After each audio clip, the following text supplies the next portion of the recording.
الحمد لله وكفى وسلام على عباده الذين اصطفى وأصلي وأسلم على نبينا المصطفى وعلى آله وصحبه نجوم الهدى وقادة التقى. اللهم اغفر لنا وارحمنا ومشايخنا وأساتذتنا. اللهم متعنا بأسماعنا وأبصارنا وقوتنا، واجعل ثأرنا على من ظلمنا وانصرنا على من عادانا. اللهم لا تجعل الدنيا أكبر همنا ولا مبلغ علمنا ولا إلى النار مصيرنا. اللهم اجعل الجنة دارنا وقرارنا، ونشهد أن لا إله إلا الله وحده لا شريك له،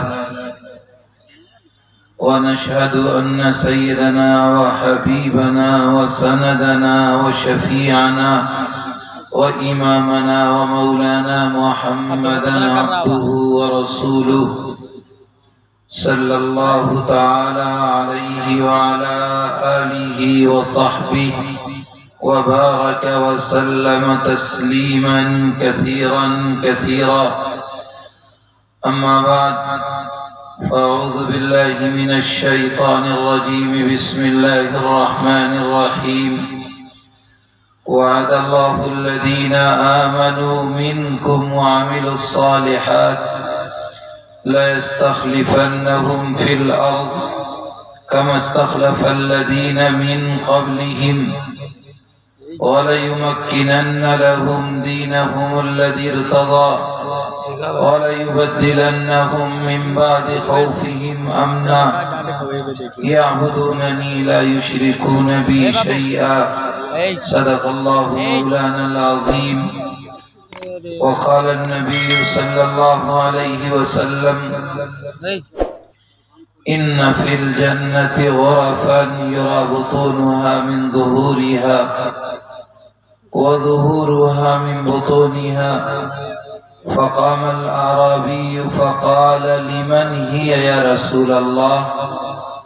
قال رسول الله صلى الله عليه وسلم: لمن أطاب الكلام وأطعم الطعام وأدام الصيام وصلى بالليل والناس نيام، أو كما قال عليه الصلاة والسلام. آشنا اپنی حقیقت سے ہوئے دہقاں ذرا، آشنا اپنی حقیقت سے ہوئے دہقاں ذرا. دانا تو، کھیتی بھی تو، باراں بھی تو، حاصل بھی تو. آہ کس کی جستجو آوارہ رکھتی ہے تجھے. راہ تو، رہرو بھی تو، رہبر بھی تو، منزل بھی تو. کانپتا ہے دل تیرا اندیشہ طوفان سے کیا. نا خدا تو، بحر تو، کشتی بھی تو، ساحل بھی تو. وائے ناکامی کی تو محتاج ساقی ہو گیا. میں بھی تو، مینا بھی تو، ساقی بھی تو، محفل بھی تو.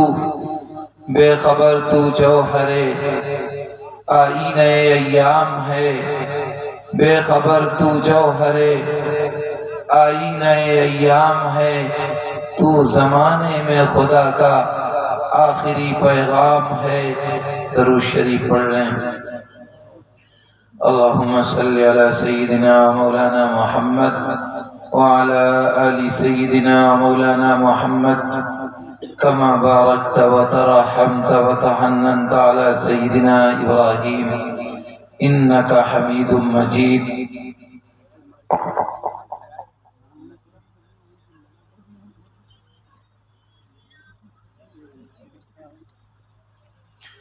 قابل قدر علماء کرام اور بہت ہی معزز سامعین نظام،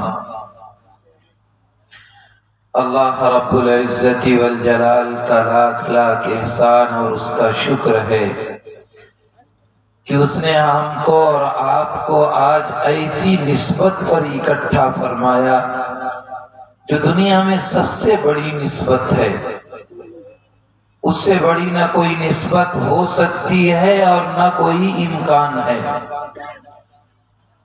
وہ قرآن کریم کی نسبت ہے۔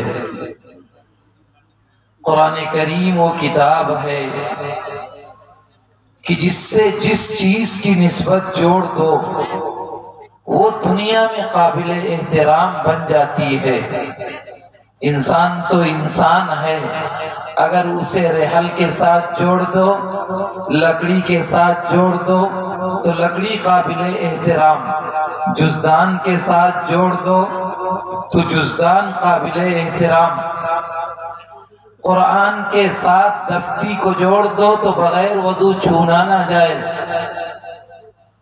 آپ جس چیز کے ساتھ بھی قرآن کو جوڑ دیجئے۔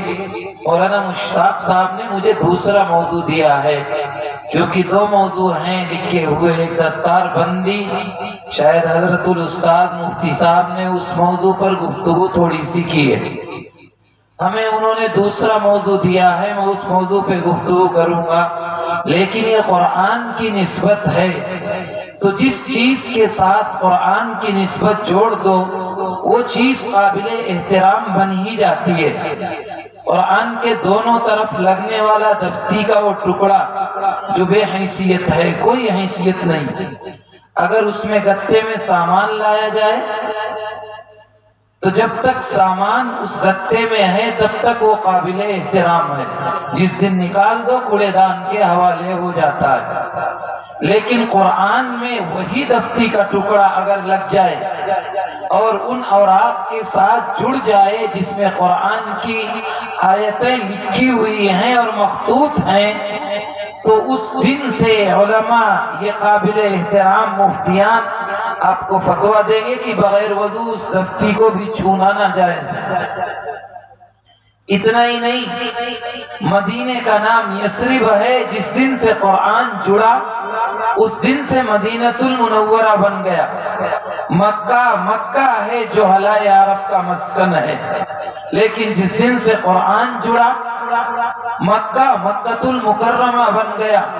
اگر اس سے آگے بات کہہ دی جائے کہ نبی کریم علیہ السلام کی ذات مقدس جو اس روئے زمین پر اشرفیت، اولویت، عالویت ان سے زیادہ کسی کو نہ ہو سکتی ہے اور نہ ہے، لیکن 40 سالہ زندگی دیکھ لیجئے، آپ کو نبوت عطا کی گئی سیدنا آدم علیہ نبینا علیہ السلام کے خمیر تیار ہونے سے 1000 سال پہلے، لیکن اظہار سب سے آخر میں کیا گیا۔ آپ 40 سالہ زندگی گزارتے ہیں مکے کی، آپ یتیم تو ہیں، آپ صادق تو ہیں، آپ سچے تو ہیں، آپ معزز تو ہیں، لیکن سماج کے لیے آپ محمد ہیں، اس سے آگے کچھ نہیں ہے۔ لیکن جس دن آپ جبل نور کی اس پہاڑی پر غار حرا میں جبریل امین کے واسطے سے اللہ کی طرف سے قرآن مقدس لے کر کے، وہ بار امانت لے کر کے، وہ مقصود زندگی کا لے کر کے آئے اور آپ کو سینے سے لگایا اور فرمایا اقرأ پڑھیے، آپ نے فرمایا ما انا بقاری، میں تو پڑھا ہوا ہی نہیں، سینے سے لگایا، ذرا زور سے دبایا اور پھر فرمایا اقرأ پڑھیے، آپ نے دوبارہ وہی جواب دیا ما انا بقاری، میں تو پڑھا ہوا نہیں ہوں۔ تیسری مرتبہ سینے سے لگایا، زور سے دبایا، ایسا محسوس ہوتا ہے، روایات میں آتا ہے کہ پسلیاں ایک دوسرے میں گھس جائیں گی، اور پھر زور سے دبانے کے بعد فرمایا اقرأ بسم ربک الذی خلق خلق الانسان من علق اقرأ وربک الاکرم الذی علم بالقلم علم الانسان ما لم يعلم۔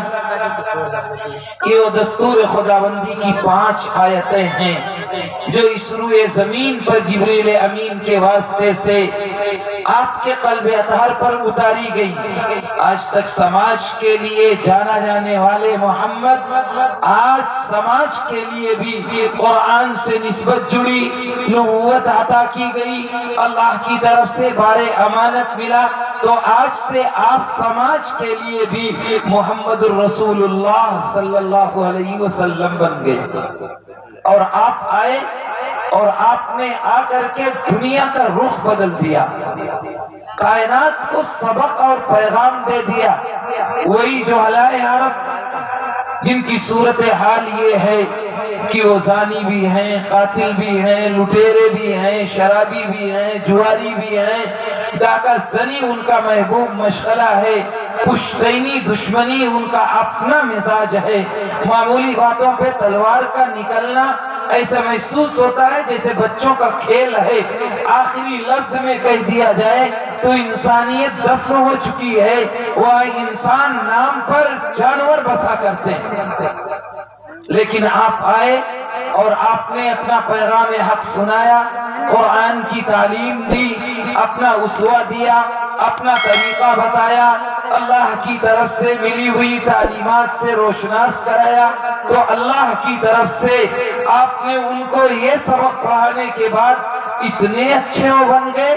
کل تک جو زانی تھے، قاتل تھے، لٹیرے تھے، دنیا کے لیے ناسور تھے، سگی ماں کو بھی وراثت میں تقسیم کر لیا کرتے تھے باپ کے مرنے کے بعد، لیکن اللہ کے رسول سے جڑے تو خود اللہ کا نبی اعلان کرتا ہے، اصحابی کالنجوم بأیہم اقتدیتم اہتدیتم، میرے صحابہ ستاروں کے مانند ہیں، ان میں سے جس کے پیچھے چلو گے راستہ پا جاؤ گے۔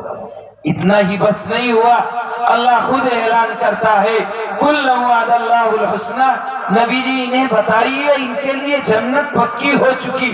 وہ جہلائے عرب، وہ زانی، وہ قاتل، وہ لٹیرے اللہ کے ساتھ جڑے تو یہ کیفیت ہو گئی، اور آج ہم جڑے ہوئے ہیں اسی قرآن کے ساتھ، اسی شریعت کے ساتھ، اسی دین کے ساتھ، اسی کلمے کے ساتھ میرا آج رشتہ ہے۔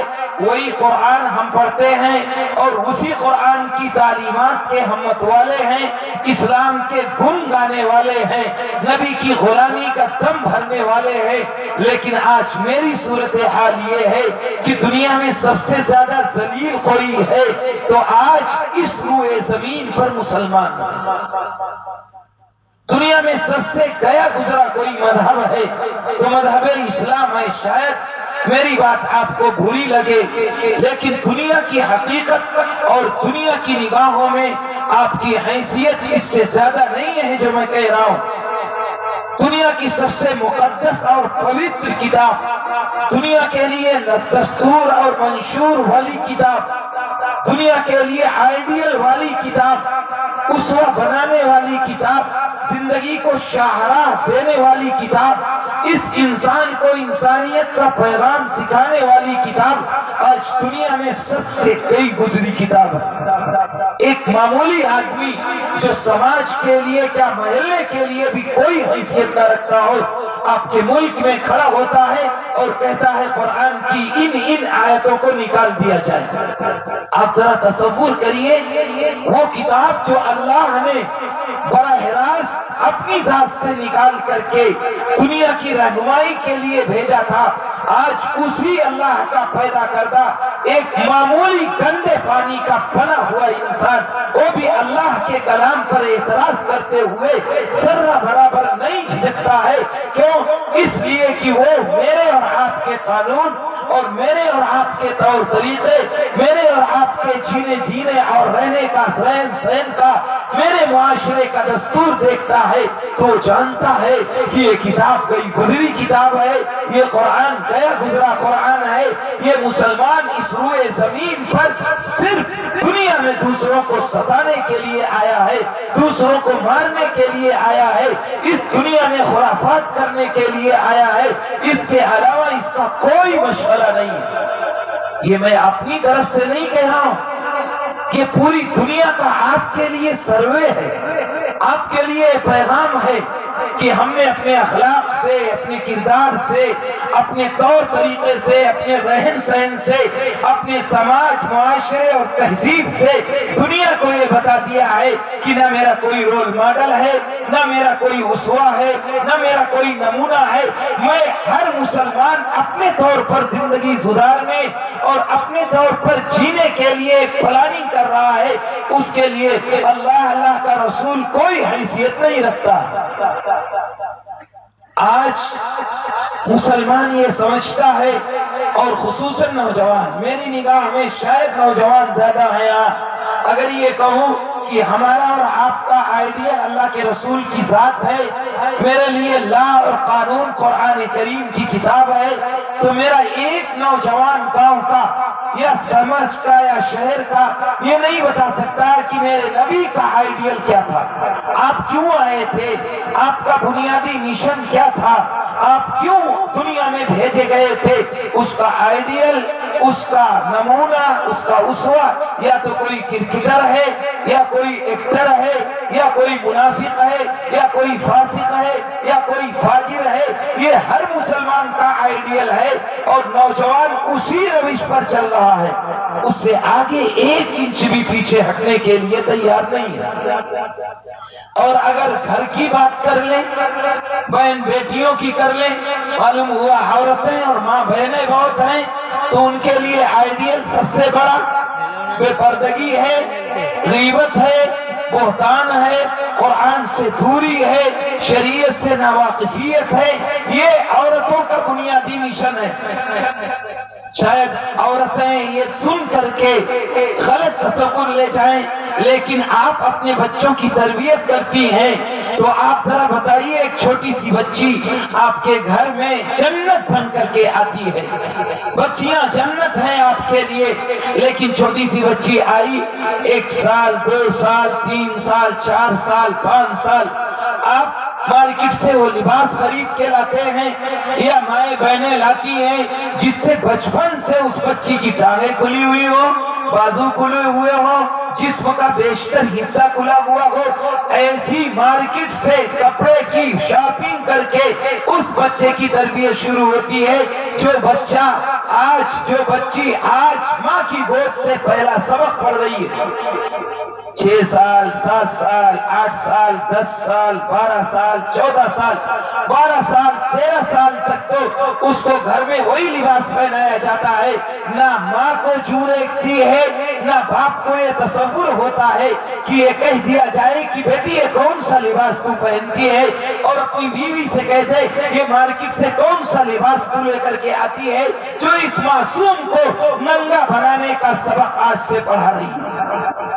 12 سال تک جو بچی ٹانگیں کھلی ہوئی ہو، بازو کھلا ہوا ہو، جسم کا بیشتر حصہ کھلا ہوا ہو، اور کندھے پر ایک معمولی سی کپڑے کی لکیر ہو جسے باندھ دیا جائے یا پھیر دیا جائے، ایسی بچی 14 سال تک جسے ٹریننگ آپ نے ننگے پن کی دی ہے، اگر وہ بڑی ہو گئی، اب 15 سال کی ہو گئی، 16 سال کی ہو گئی، 14 سال تک جس بچی کی ٹانگیں کھلی ہوئی ہو، جس کا بازو کھلا ہوا ہو، اب وہ رابعہ بصریہ بن جائے گی، حضرت فاطمہ بن جائے گی، حضرت عائشہ بن جائے گی، حضرت ام کلثوم بن جائے گی، حضرت فاطمہ کے اخلاق اپنا لے گی، وہ پردہ اپنا لے گی جو صحابیات کے ہیں، جو اماں عائشہ کا ہے۔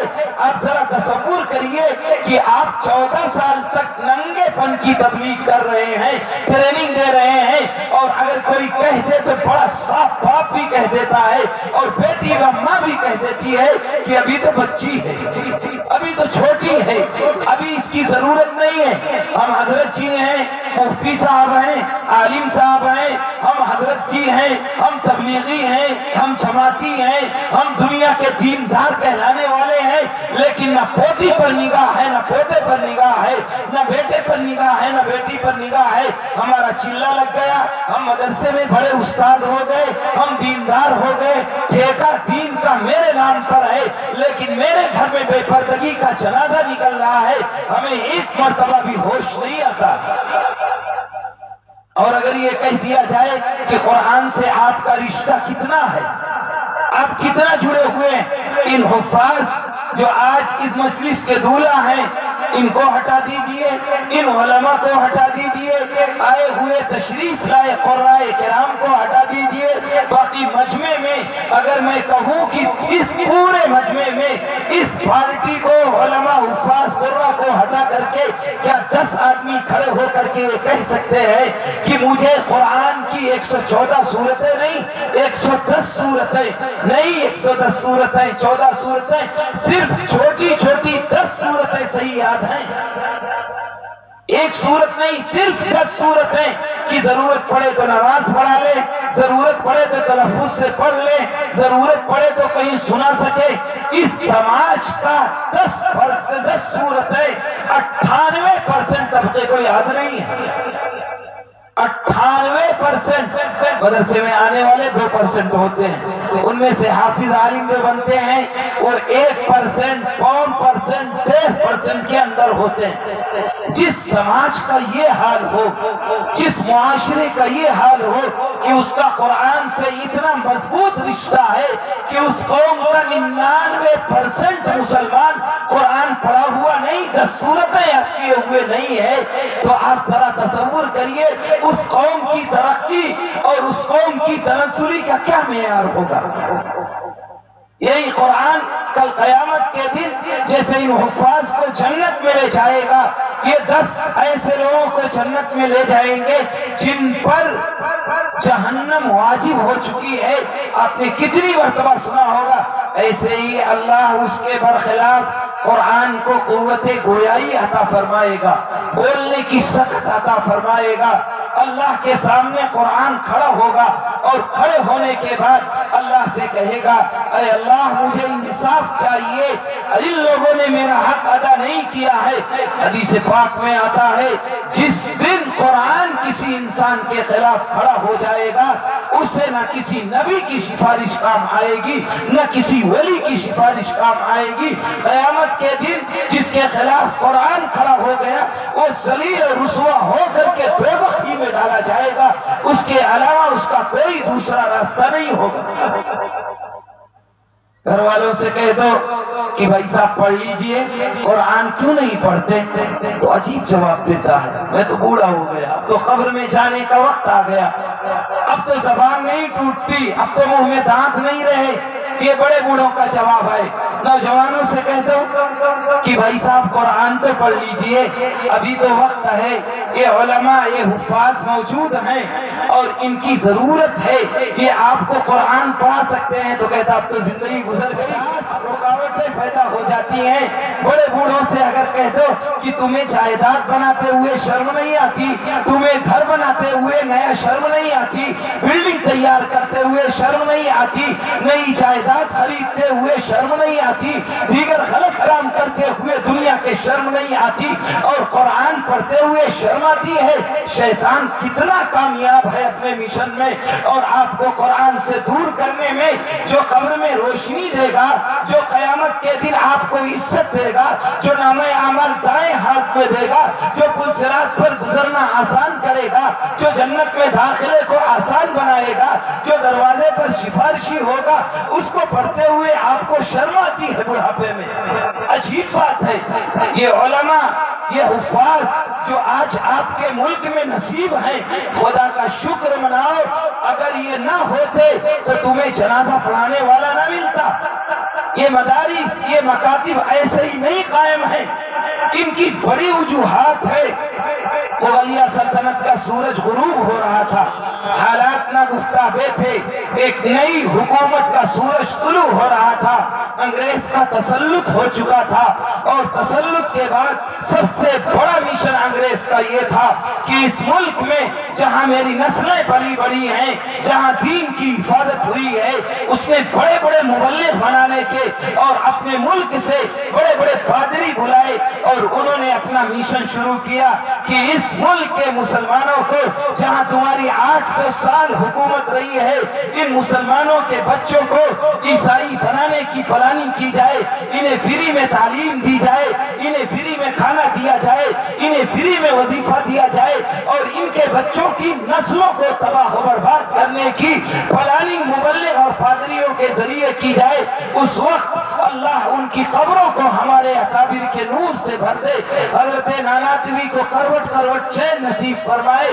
اللہ ان کے غریق رحمت کرے کہ حضرت ناناتوی اور آپ کے رفقائے کرام کھڑے ہوئے اور انہوں نے کہا کہ یہ میری نسلوں کو تباہ و برباد کرنے اور ایمان کا بیج جو ان کے سینوں میں پنپ رہا ہے اس کو ختم کرنے کی پلاننگ کر رہے ہیں، ہم بھی ایسے مدرسے اور مکتب بنائیں گے، ہم بھی ایسی پلاننگ کریں گی کہ ہم اپنے بچوں کو فری میں تعلیم دیں گے، فری میں ان کی نگہداشت کریں گے، ان کو فری میں کھانا دیں گے، فری میں کپڑا دیں گے، فری میں رہائش دیں گے اور ہر ضرورت ان کی پوری کریں گے۔ اس وقت اکابر علماء کھڑے ہوئے تھے اور دارالعلوم کی بنیاد ڈالی گئی، مدرسہ شاہی کی بنیاد ڈالی گئی، مظاہر علوم کی بنیاد ڈالی گئی، اور اس کے بعد پورے ہندوستان میں مدارس اور مکاتب کا ایک جال بچھ گیا، اور انہوں نے فری میں عوام سے ایک ایک روپے بھیک مانگ کر کے چندہ کر کے آپ کی نسلوں کی حفاظت کے لیے ان مدارس اور مکاتب کو قائم کیا۔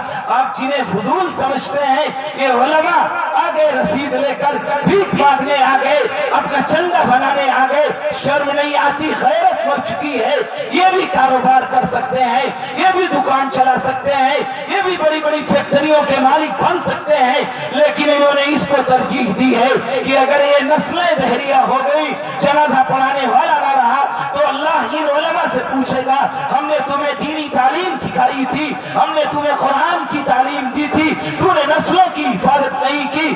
اے میرے عزیزوں، یہ اکابر علماء تیرے نسلوں کی حفاظت کے لیے یہ کوششیں کر کے 2 روٹی کھانے کی بھیک مانگتے ہیں تمہارے سامنے، اور ان کی 5,000 10,000 ان کی 3,000 4,000 پہ اپنی زندگی گزارنے کو سمیٹ لیتے ہیں، ان کی خواہشیں دبی رہ جاتی ہیں اور قبر میں چلے جاتے ہیں، اور تمہاری نسلوں میں سینے میں دین اتار کر کے، قرآن اتار کر کے، شریعت اتار کر کے حفاظت کرتے ہیں۔ اگر یہ حفاظت نہ کریں، یہ علماء تمہارے خلاف کھڑے ہو جائیں اور یہ بھی اپنی مشن چلا دیں، یہ بھی دنیا کمانے میں لگ جائیں، تو میرے عزیزوں آج تم کو جنازہ پڑھانے والا نہیں ملے گا، تمہارے کان میں اذان کہنے والا نہیں ملے گا، ایک نسل گزرتے گزرتے تمہاری اولادیں دہریہ ہوگی، کوئی پرسان حال نہیں ہوگا۔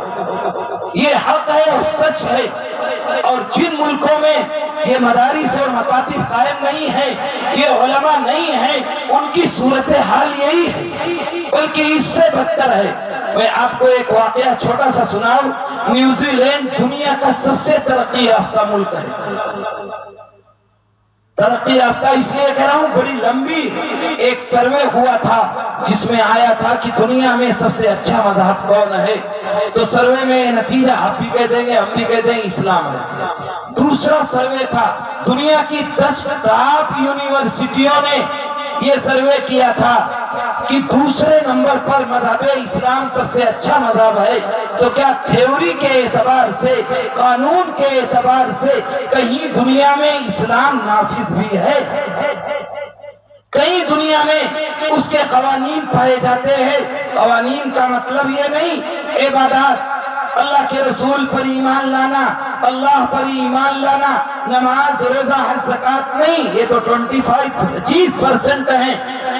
اصل دین 75% معاملات ہیں، کاروبار ہے، لین دین ہے، اخلاق ہے، حقوق ہیں، حقوق العباد ہیں، یہ ہے، یہ دیکھنا تھا۔ کہتے ہیں کہ جو دوسرا سروے آیا وہ عجیب آیا کہ تھیوری کے اعتبار سے، قانون کے اعتبار سے سب سے زیادہ اسلامی قوانین کہاں نافذ ہیں، تو اس میں جو اول نمبر ملک آیا تھا وہ نیوزی لینڈ ہے، عیسائی ملک ہے، اور 32 عیسائی ملک آئے جہاں اسلامی قوانین سب سے زیادہ نافذ ہے۔ 33ویں نمبر پر جو اسلامی ملک آیا پہلا، وہ 33واں نمبر ہے، انڈونیشیا ہے۔ آپ ذرا تصور کریے. تو میں اس نیوزی لینڈ کا واقعہ بتاتا ہوں آپ کو جہاں اتنا پڑھا لکھا طبقہ اور اسلامی قانون نافذ ہے. وہاں کی صورتحال یہ ہے 19-20 سال ہو گئے ہوں گے، اور جس نے واقعہ بتایا کوئی غیر نہیں، ان کانوں نے ڈائریکٹ اس واقعے کو ان سے سنا، کوئی اور بیچ میں واسطہ نہیں رہا. کہتے ہیں بڑے کاروباری ہیں، اسپورٹر ہیں، کہتے ہیں میں 19-20 سال پہلے نیوزی لینڈ گیا اپنے کاروبار کے سلسلے میں، اور جس دن پہنچا وہ دن فرائیڈے جمعے کا دن تھا. میں نے اپنے بائر سے کہا جس سے میرا کاروبار تھا کہ بھائی مجھے تم ایسی جگہ لے چلو جہاں ہم جمعے کی نماز پڑھ لیں. اس وقت نیوزی لینڈ میں کوئی مسجد نہیں تھی، ایک گھر میں لوگ نماز ادا کیا کرتے تھے. اس عیسائی نے کہا بھائی مجھے تو نہیں معلوم کہ ان جمعے کی نماز ہوتی ہے، ہاں ایک گھر ہے جس میں لوگ اکٹھا ہوتے ہیں. یہ کہہ کے وہ ان حافظ صاحب کو لے کر کے وہاں گیا. حافظ صاحب کہتے ہیں جب میں اس مسجد میں یعنی صلاۃ خانے میں داخل ہوا تو امام صاحب منبر پر بیٹھ رہے تھے. ہم جلدی سے وضو کر کے اور جلدی سے صف میں بیٹھ گئے، لیکن جو اگلا منظر نامہ تھا وہ عجیب تھا. کہتے امام صاحب اذان ہوئی، خطبے کے لیے کھڑے ہوئے تو انہیں خطبہ یاد نہیں تھا، انہیں جمعہ کا خطبہ یاد نہیں تھا. پہلے خطبے کی جگہ سورہ فاتحہ پڑھی، بیٹھ گئے، پھر کھڑے ہوئے، دوسرے خطبے کی جگہ پھر سورہ فاتحہ پڑھی. اس طرح 2 مرتبہ سورہ فاتحہ پڑھ کر کے انہوں نے خطبہ پورا کیا اور منبر پر تشریف لائے. اور جب منبر پر آئے، منبر سے اتر کر کے محراب میں پہنچے تو پھر عجیب وہی صورتحال. کہتے ہیں کہ پہلی رکعت میں انہوں نے 2 مرتبہ سورہ فاتحہ پڑھی، ایک مرتبہ سورہ فاتحہ کی جگہ، ایک مرتبہ سورت ملانے کی جگہ. ایک رکعت پوری کی، 2 مرتبہ سورہ فاتحہ پڑھ کر کے، اور پھر پہلی رکعت پوری کی. دوسری رکعت کے لیے کھڑے ہوئے تو دوسری رکعت میں بھی 2 مرتبہ سورہ فاتحہ پڑھی. انہیں قرآن کی کوئی سورت پورے قرآن میں سے یاد ہی نہیں تھی. 2 مرتبہ سورہ فاتحہ پڑھ کر کے بیٹھے اور جمعہ کی نماز پوری کی. اب شاید آپ کو ہنسی آئے کہ عجیب آدمی ہے، اسے سورت کوئی یاد ہی نہیں. اب صاحب کہتے ہیں جمعہ کی نماز پوری ہوئی. میں نے کہا بھائی تمہیں کوئی ایسا آدمی نہیں ہے جسے قرآن یاد ہو اور صحیح طریقے پہ جمعہ پڑھا دیتا؟ تو امام صاحب نے جو جواب دیا وہ جواب میں آپ کو بتانا چاہتا ہوں کہ آج تو ہر گھر جمعہ پڑھانے والا، ایک مسجد میں اگر چلے جاؤ تو 10 جمعہ پڑھانے والے مل جائیں گے. اور اگر امام صاحب نے تقریر کی اور 1 منٹ زیادہ ہو گیا تو جو سب سے نالائق اور لفنگا آدمی ہوگا محلے کا وہ بھی باہر کھڑا رہے گا، چاہے سنتیں نہ پڑھے.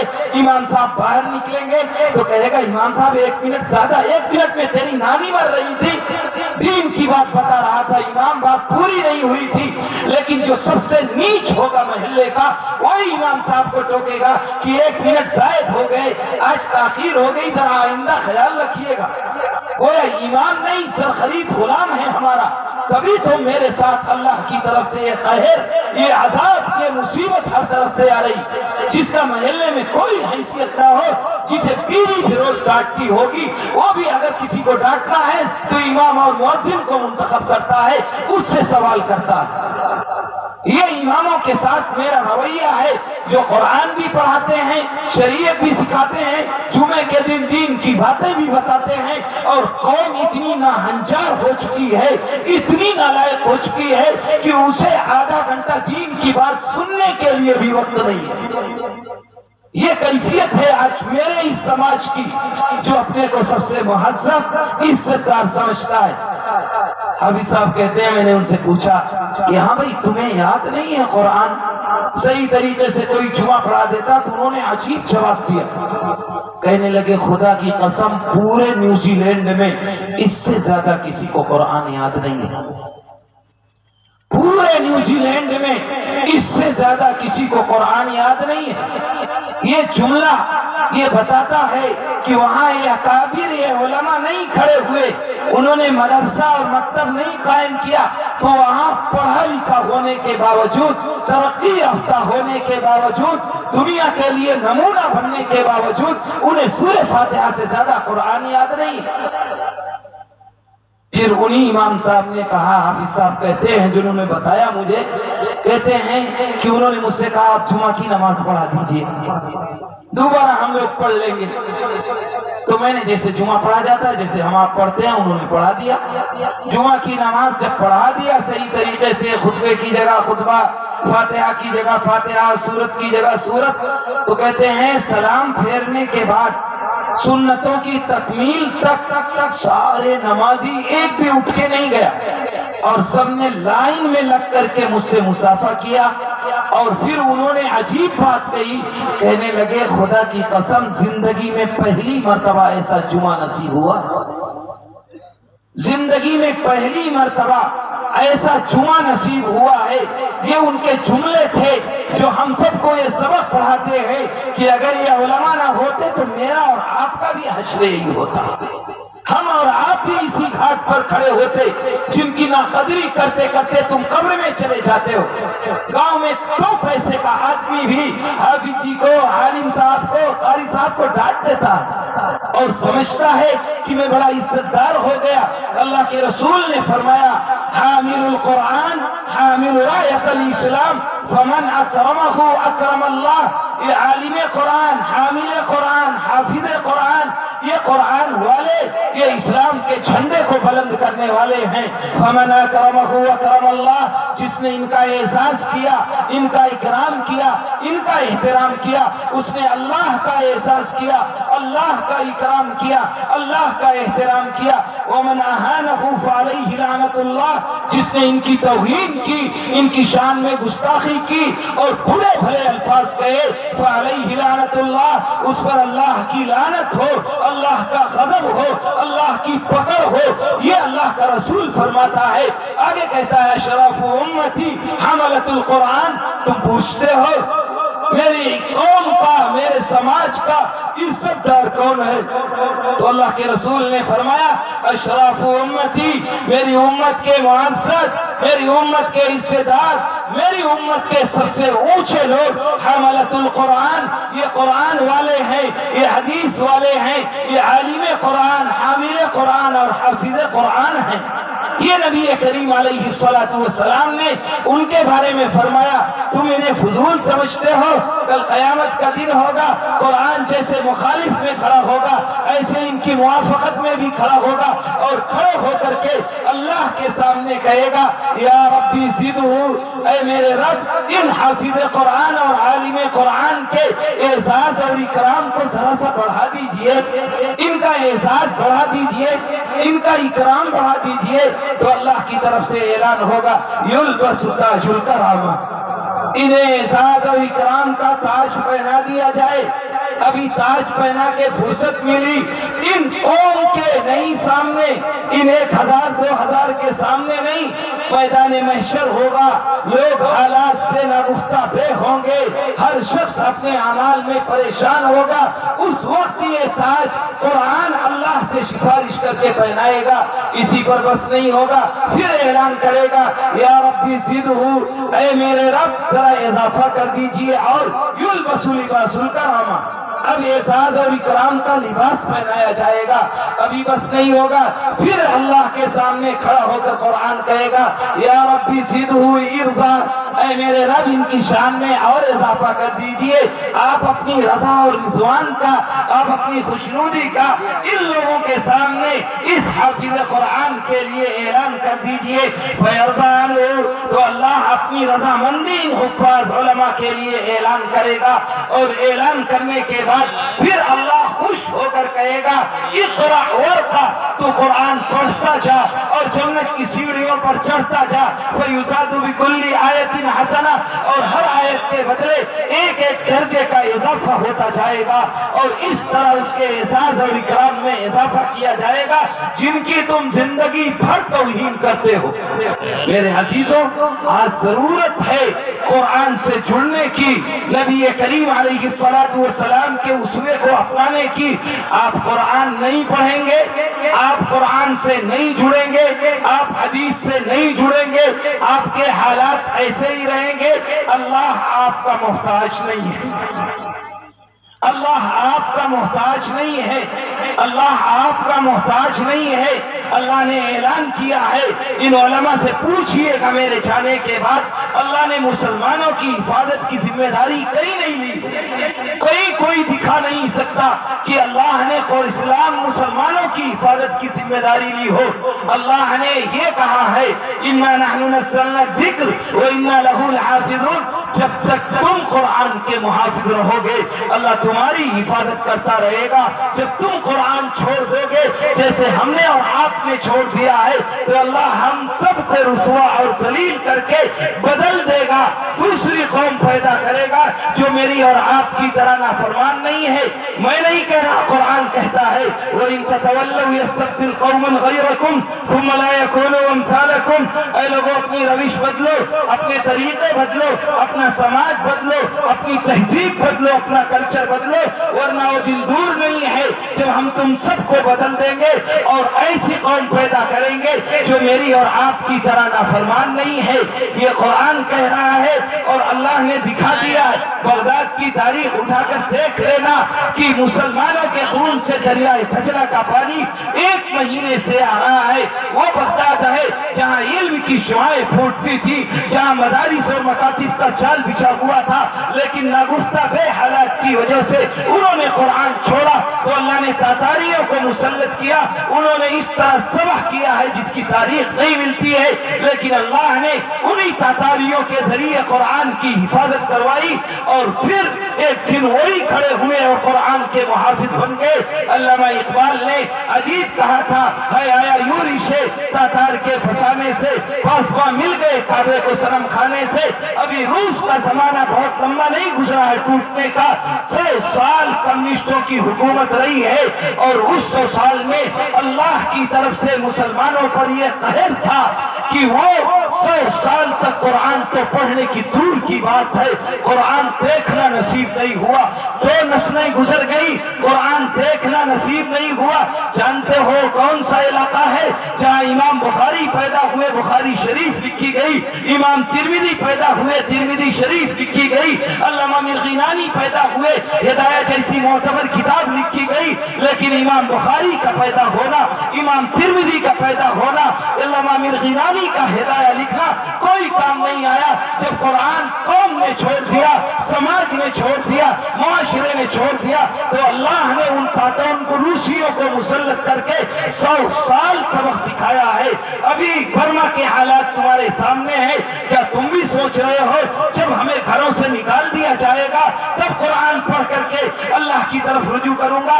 جب میری ماں بہنوں کی نیلامی ان روڈوں پر نکال کر کے برما کی طرح ان آنکھوں کے سامنے عزت ٹوٹی جائے گی تب اللہ سے توبہ کرو گے اور قرآن کی طرف آنے کی فکر کرو گے؟ جب ان گھروں سے نکال کر کے تمہیں گھر بدر کر دیا جائے گا تب تم آؤ گے؟ جب آنکھیں بند ہو جائیں گی قبر میں جاؤ گے تب اللہ کے سامنے توبہ کریں گے؟ جب پل صراط پر گزرتے ہوئے دوزخ میں ڈال دیے جاؤ گے تب اللہ سے توبہ کرو گے؟ جب نامہ اعمال بائیں ہاتھ میں دے دیا جائے گا تب اللہ کے سامنے توبہ کرو گے اور کہو گے کہ اللہ غلطی ہوئی، دوبارہ قرآن پورا پڑھ کے آؤں گا تب تمہیں ہوش آئے گا۔ اے میرے عزیزوں، اپنے حالات ناخون ہوش کے لو، اپنے اندر تبدیلی لاؤ۔ ابھی لاک ڈاؤن کا زمانہ گزرا، کتنے دن ہوئے؟ ایسا محسوس ہوتا تھا شام کو آدمی سوتا تھا تو محسوس ہوتا پتہ نہیں صبح اٹھوں گا یا مر جاؤں گا۔ کسی سے ہاتھ ملانا وہ موت کو دعوت دینا تھا۔ کتنے دن تک مسجدیں بند رہی؟ کیا جب مسجدیں کھل گئی جو لوگ اللہ کی پکڑ تھی میرے عزیزوں،